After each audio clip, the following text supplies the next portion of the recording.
பண்ணுறதுக்கு முன்னாடி first step 180 டிகிரியில் நம்ம வந்து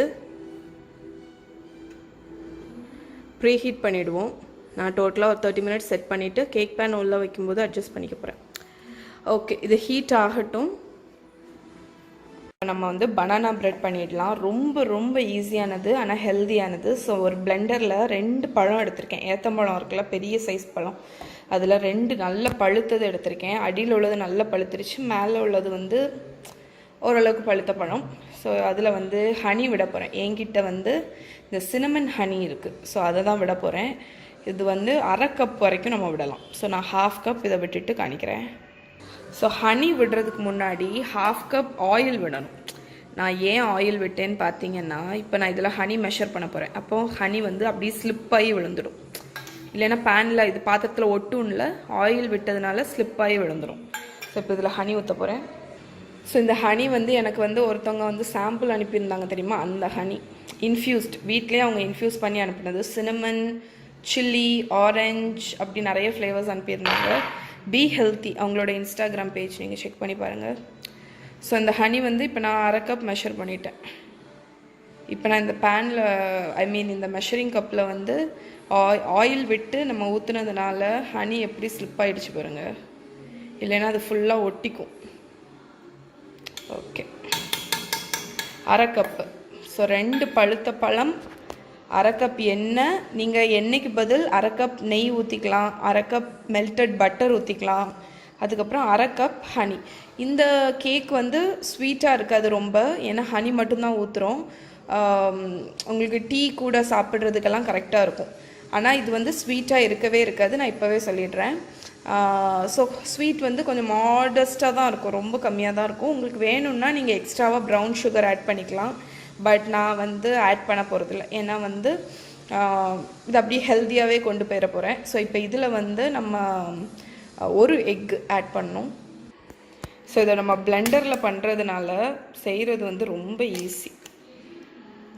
ஒரு எக்குக்கு அப்புறம் நம்ம வந்து வெனிலா எசன்ஸ் விடணும். ஸோ என்னோடய ஹோம்மேட் வெனிலா எசன்ஸ் அதை விட போகிறேன். இது அவ்வளோ ஒரு மைல்டு ஃப்ளேவர் இந்த வெனிலா எசன்ஸ். நான் ஏற்கனவே பண்ண வெனிலா எசன்ஸ் எப்படி இருக்குன்னு காணிக்கிறேன் பாருங்கள். நல்லா இன்ஃப்யூஸ் ஆகி சூப்பராக இருக்குது பாருங்கள், கலர்லாம் நல்லா மாறிடுச்சு. ஸோ அது தீர்ந்த உடனே இதை யூஸ் பண்ணுவேன். இப்போ வந்து இதில் நான் என்ன போட போகிறேன்னா, சினமன் பவுடர், பட்டை பொடி. அது வந்து பனானா பிரெட்டுக்கு நல்ல ஒரு ஃப்ளேவர் கொடுக்கும், அதனால். ஸோ எனக்கு வந்து சினமன் ஃப்ளேவர் வந்து ரொம்ப பிடிக்கும். உங்களுக்கு பிடிக்கும்னா கமெண்டில் கொடுங்க. ஸோ பட்டை பொடி. இப்போ நான் என்ன பண்ண போகிறேன்னா, இதை அப்படியே வந்து மூடி போட்டு நல்லா பிளெண்ட் பண்ணிட போகிறேன். பழம்லாம் அரைகிற வரைக்கும் நல்லா பிளெண்ட் பண்ணி எடுத்துகிட்டு வரேன். நல்லா அரைச்சி கொண்டு வந்துட்டேன். இப்போ நம்ம ட்ரை இன்க்ரீடியன்ட்ஸ் எல்லாம் மிக்ஸ் பண்ணிடலாம். ஸோ நான் இன்னொரு பவுல் எடுத்துகிட்டு வரேன். ஸோ நான் வந்து 1 கப் கோதுமை மாவும் 1/2 கப் மைதா மாவு போடுறேன். ஸோ இதில் வந்து நீங்கள் வந்து கம்ப்ளீட்டாக மைதா மாவை ஸ்கிப் பண்ணிவிட்டு கோதுமை மாவு மட்டுமே யூஸ் பண்ணலாம். நான் வந்து உங்களுக்கு வந்து கொஞ்சம் ப்ராப்பராக கொஞ்சம் பர்ஃபெக்டாக காணிக்கணுங்கிறதுக்காக ஒரு 1/2 கப் மைதா மாவு போட போகிறேன். ஏன்னா வந்து மைதா மாவு வந்து உங்களுக்கு நல்ல டெக்ஸ்சர் கொடுக்கும், அதனால். ஸோ 1 கப் கோதுமை மாவு போட்டேன்னா இப்போ நான் 1/2 கப் மைதா மாவு போடுறேன். நீங்கள் வந்து வீட்டுக்குன்னு பண்ணுறீங்க அப்படின்னா நீங்கள் கம்ப்ளீட்டாக கோதுமை மாவுலேயே பண்ணலாம், ஒன்றும் பிரச்சனை இல்லை, நல்லா தான் இருக்கும். நான் வந்து டெக்ஸ்சருக்கு வேண்டி இப்படி பண்ணுறேன். இப்போ நான் வந்து baking powder, baking soda, salt 3 எடுத்துட்டேன். ஸோ பேக்கிங் பவுடரும் பேக்கிங் சோடா. பேக்கிங் சோடானா என்னென்னா, நீங்கள் வந்து அதை மாற்ற முடியாது. அதை மாற்ற முடியாதுன்னு இல்லை, அதாவது பேக்கிங் பவுடருக்கு பதில் பேக்கிங் சோடா யூஸ் பண்ண முடியாது ரெசிப்பியில். பேக்கிங் சோடான்னு வந்திருக்குன்னு வைங்களேன், நீங்கள் அதுக்கு பேக்கிங் பவுடர் யூஸ் பண்ண முடியாது. அது அந்தந்த வேலை தான் பண்ணும். ஸோ பேக்கிங் பவுடர் 1/2 டீஸ்பூன், அதே மாதிரி பேக்கிங் சோடாவும் 1/2 டீஸ்பூன். சால்ட் வந்து 1/4 டீஸ்பூனுக்கும் கம்மி, ரொம்ப நிறைய போட்டால் உப்பு கைக்கும், அதனால். ஸோ நான் என்ன சொல்லிட்டு இருந்தேன், ஓகே. பேக்கிங் சோடானா என்னன்னு பார்த்தீங்கன்னா, நம்ம ஆப்ப சோடா இருக்குல்ல, குக்கிங் சோடா, அதுதான். பேக்கிங் பவுடருங்கிறது கேக்குக்கு உள்ளது. ஸோ பேக்கிங் சோடா வந்து உங்களுக்கு சாஃப்ட்னஸ் கொடுக்கும், பேக்கிங் பவுடர் வந்து உங்களுக்கு அந்த பொங்கி வர்றதுக்கு ஹெல்ப் பண்ணும். ஸோ இப்போ நம்ம வந்து ட்ரை இன்க்ரீடியன்ட்ஸ் எல்லாம் போட்டாச்சு. இப்போ இதை நான் ஒரு விஸ்க் வச்சு மிக்ஸ் பண்ணிட போகிறேன். ஓகே, நான் இப்போ இந்த ஹனிக்கு எடுத்த அந்த ஸ்பேச்சுலா வச்சே மிக்ஸ் பண்ணிட போகிறேன். ஸோ இதை நல்லா கம்பைன் பண்ணிவிட்டு, ஓகே, இதில் நம்ம வெட் இன்க்ரீடியன்ட்ஸ் ஆட் பண்ணுறதுக்கு முன்னாடி நான் வந்து இதை ஊற்றி பேக் பண்ணக்கூடிய பேன் எடுத்துடுறேன். கிளாஸ் லோஃப் பேனில் தான் பேக் பண்ண போகிறேன். ஸோ கொஞ்சம் ஆயில் விட்டாச்சு. இப்போ வந்து ப்ரஷ் இருக்குல்ல, ஸோ அந்த ப்ரஷ்ஷை வச்சு ஏதாவது ஒரு ப்ரஷ்ஷோ, நீங்கள் ஆயிலுக்கு பதில் பட்டர் கூட யூஸ் பண்ணிக்கலாம். கிளாஸ் டிஷ் இல்லை அப்படின்னா நீங்கள் வந்து ஒன்றும் பிரச்சனை இல்லை, நம்ம நார்மல் கேக் பேனில் கூட நீங்கள் ரவுண்டாக கூட பேக் பண்ணிக்கலாம்.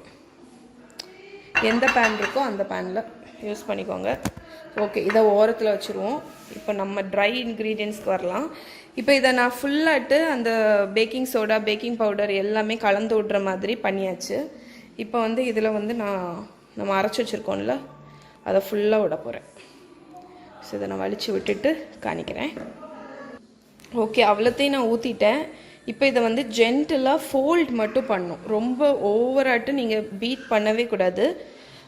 எந்த கேக் பேட்டர்னாலும் ரொம்ப ஓவராட்டு நீங்கள் மிக்ஸ் பண்ணிங்கன்னு வைங்களேன், அது ஹார்டாட் ஆகிடும் உங்களுக்கு. அதனால் இதை ஜென்டிலாக இப்படி ஃபோல்ட் பண்ணிவிட்டு கம்பைன் ஆனால் போதும் லைட்டாக. ஸோ ஃபுல்லாக கம்பைன் பண்ணிவிட்டு காணிக்கிறேன். ஸோ பேட்டர் வந்து நான் ஓரளவுக்கு ஃபுல்லாக கம்பைன் பண்ணிட்டேன். இப்போ வந்து எந்த நட்ஸ் வேணாலும் போட்டுக்கலாம். ஆல்மண்டு, இது வால்நட்லாம் சூப்பராக இருக்கும். என்கிட்ட பம்கின் சீட்ஸ் வந்து வாங்கினது வந்து யூஸ் பண்ணாமல் இருந்துச்சு, அதனால் நான் அதை ஆட் பண்ண போகிறேன். கொஞ்சம் பம்கின் சீட் வச்சுருக்கேன், எதுக்குன்னா டாப்பிங் மேலே போடுறதுக்கு வேண்டி. ஸோ இப்போ இதை போட்டாச்சா, இதை லைட்டாக மிக்ஸ் பண்ணிவிட்டு அந்த பேனில் ஊற்றிடலாம். ரொம்ப ஓவர் திக்காக தான் இருக்கும் பேட்ரு. பனானா ப்ரெட்டோட பேட்ரு எப்போவுமே வந்து உங்களுக்கு கொஞ்சம் திக்காக தான் இருக்கும். ஓகே, இப்போ நான் இதை வந்து அதில் மாற்றிட போகிறேன். இந்த கிளாஸ் டிஷ்ஷில் வந்து ஊற்றிட போகிறேன். ஸோ இந்த பேனில் ஊற்றியாச்சு. எப்போ இந்த பேட்ரே என்ன ஸ்மெல்லுன்னு நினைக்கிறீங்க? ஸோ நான் எப்போவுமே இந்த லோஃப் பேன்லாம் பண்ணும்போது, ரவுண்ட் கேக் பண்ணும்போது இந்த சென்டரை வந்து இப்படி லைட்டாக இப்படி பண்ணி விட்ருவேன். அதாவது சைடை விட சென்டரை வந்து கொஞ்சம் நான் என்ன பண்ணுறேன்னு புரியுதில்ல, கொஞ்சம் அப்படி அமுக்கி விட்டுறேன். ஏன்னா வந்து உங்களுக்கு வந்து பேட்டர் வந்து ரைஸ் ஆகும்போது சென்டரும் வந்து ரொம்ப பொங்கி இருந்துச்சுன்னா மேலே எலும்பி கிராக் ஆகிடும். இல்லாட்டாலும் இந்த பனானா பிரெட் வந்து லைட்டாக கிராக் ஆக வாய்ப்பு இருக்குது. ஏன்னா வந்து திக்கான பேட்டர்னால, அதனால பிரச்சனை இல்லை. ஸோ நான் லைட்டாக இந்த சென்டரை மட்டும் லைட்டாக அமுக்கி விட்டிங்கன்னா ரைஸ் ஆகும்போது உங்களுக்கு ஈவனாக ரைஸ் ஆகும். ஸோ இப்போ இதை வந்து இந்த அவனுக்குள்ளாடி வச்சிடலாம். இல்லை மெயின் ஸ்டெப் இதை மறந்துட்டேன். மெயின் ஸ்டெப் இல்லை, பார்க்குறதுக்கு கொஞ்சம் அழகாக இருக்கும். மேலே வந்து ஏதாவது ஒரு நட்ஸை வந்து தூவி விட்ருங்க. நீங்கள் ஓட்ஸ் கூட தூவலாம். நான் உங்களுக்கு வந்து என்னோடய பிளாகில் வந்து ஏகப்பட்ட வேர்ஷன் பனானா பிரெட் இருக்குது, ஆப்ஷன்ஸ். சாக்லேட்டு, அப்புறம் ஸ்வேர்ல்டுனா வந்து பனானா, அதுக்கப்புறம் சாக்லேட் பனானா, இந்த ரெண்டுமே ஒரே கேக்கில் கலந்து அப்படி நிறைய இருக்குது. Healthy banana bread, low fat, whole வீட்டு, ஓட்ஸ் பனானா ப்ரெட்டு, அந்த மாதிரி நிறைய இருக்குது. பனானா ப்ரெட் மட்டும் இல்லை, பனானா மஃபின்ஸ், அந்த மாதிரி எக்கச்சக்கம் இருக்குது. இது வந்து பேசிக்கான ஒரு ஹெல்தி ஆப்ஷன். நான் உங்களுக்கு இனி வந்து ஃப்யூச்சரில் வந்து நிறைய வெர்ஷன் போடுறேன். ஏன்னா பனானா ப்ரெட் வந்து ரொம்ப நல்லது குழந்தைங்களுக்கு, ஸ்நாக்ஸ் பாக்ஸில் வச்சு கொடுக்கறதுக்கு மட்டும் இல்லாமல் உடம்புக்கும் ரொம்ப நல்லது. ஏன்னா வந்து அதில் ஃப்ரூட்ஸு, நட்ஸ் எல்லாம் இருக்கிறதுனால. ஸோ இப்போ இதை வந்து நம்ம அவனில் வச்சு பேக் பண்ணிடலாம். அவன் வந்து ப்ரீ ஹீட் ஆயாச்சு.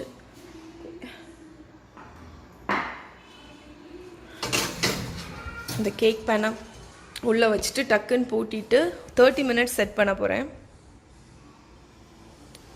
25 மினிட்ஸ்லேயே வந்து செக் பண்ண போகிறேன். கரெக்டாக 30 வச்சுட்டேன். என்ன ஒரு ஆச்சரியம். ஏன்னா எனக்கு எப்போவுமே இந்த டச் இது வந்து மாறி மாறி போயிட்டே இருக்கும், அட்ஜஸ்ட் பண்ணுறது கொஞ்சம் கஷ்டமாக இருக்கும். ஓகே, இப்போ இது வந்து பேக் ஆகட்டும். ஸோ இதில் வந்து நான் இன்னொரு விஷயம் உங்களுக்கு காணிக்கணுன்னு இருந்தேன். என்னன்னு பார்த்தீங்கன்னா, கேக் வந்து ப்ரெட்டு எதுனாலும் பேக் ஆகும்போது டாப் லேயர் வந்து கலர் ஆகிடுச்சு. ஆனால் இன்னும் உங்களுக்கு டைம் இருக்குதுன்னு வைங்களேன், பேக் ஆகிறதுக்கு இன்னும் ஒரு 10 மினிட்ஸ் இருக்குது. ஆனால் டாப் வந்து கரெக்ட் கலர் வந்துடுச்சு. அப்படின்னா இந்த மாதிரி ஒரு ஃபாயிலை வந்து மேலே ஃபுல்லாக கவர் பண்ணக்கூடாது, ஒரு சின்ன ஷீட்டை அப்படி மேலே வச்சுருங்க. அப்போ உங்களுக்கு டாப் வந்து கலர் ஆகாது, ஆனால் உள்ளே வந்து கேக் வந்து பக்காவாக பேக் ஆகிடும். ஸோ இது ஒரு சின்ன டிப்பு வந்து தரணுன்னு இருந்தேன். ஸோ கேக் வந்து ஆல்மோஸ்ட் பேக் ஆகிடுச்சுங்க. நான் இந்த ஸ்கியூவரை வச்சு உள்ளே வந்து விட்டு பார்க்குறேன். ஸ்கியூவர் வந்து க்ளீனாக இருக்குது.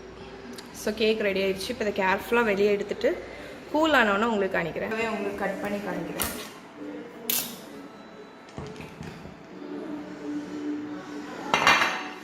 ஓகே, உங்களுக்கு தெரியுதா? தெரியுது. ஓகே, சரி, இதை கட் பண்ணி காணிக்கிறேன் பாருங்கள். ஃபுல்லானோன்னா ஃபுல்லாக கூலானோன்னா கட் பண்ணால் கரெக்டாக இருக்கும். உங்களுக்கு ஸ்லைஸ் வந்து கரெக்டாக இருக்கும். ஸோ இதுதான் டெக்ஸ்சர். இதோட டெக்ஸ்சரை பாருங்கள், பயங்கர சாஃப்ட்டு, டேஸ்ட்டும் நல்லாயிருக்கும். 1/2 கப் ஹனி போட்டிருந்தேன்ல, அதுவே வந்து பர்ஃபெக்ட் ஸ்வீட்டில் தான் இருக்குது. உங்களுக்கு வேணும்னா கூட கொஞ்சம் போட்டுக்கலாம். கொஞ்சம் ஸ்வீட் கம்மியாகிட்டு கரெக்டாக இருக்குது காஃபி டீ கூட எல்லாம் சாப்பிட்றதுக்கு.